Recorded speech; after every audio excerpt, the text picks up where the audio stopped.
a thought experiment first proposed by mathematician David Hilbert in the 1920s to demonstrate some of the odd properties of infinity.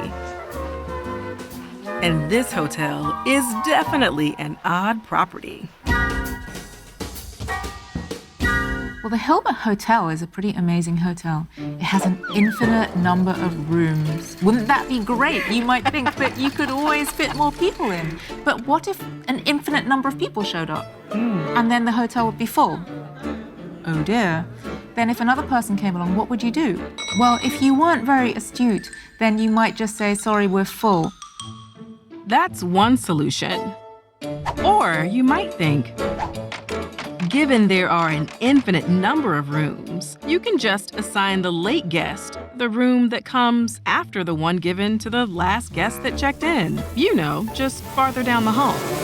Just put this person at the end of the line. Why can't we do that? Where is the end of the line? Sounds like a philosophical question, but the thing is, you can't just tell them to go to the end. You have to give them a room number. And all the rooms are full.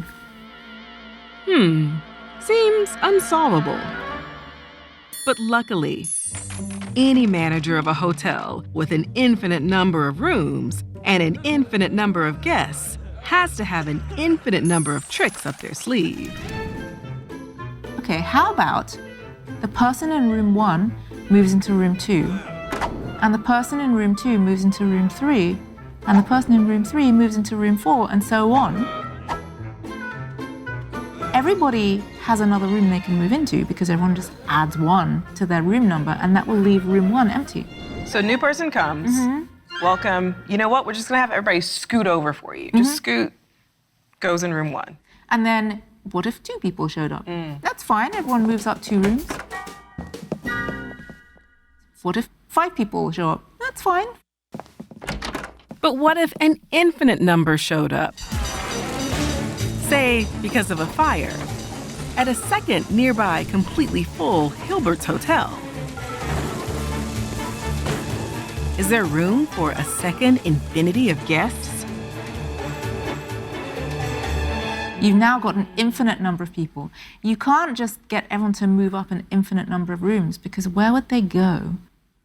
There is a solution. The manager asks each person checked into a room to multiply their room number by 2 and move there. So 1 goes to 2, 2 goes to 4, 3 goes to 6, and so on. Which means they will all move into an even-numbered room, and that will leave all the odd-numbered rooms. And that's an infinite number of rooms, and so all the new infinite number of people can move into the odd-numbered rooms. So then it feels like we've got twice the number of rooms, although we're still at infinity. In fact, the hotel can accommodate all the guests from an infinite number of infinite hotels. I guess here at Hilbert's Hotel, there's always room for one more.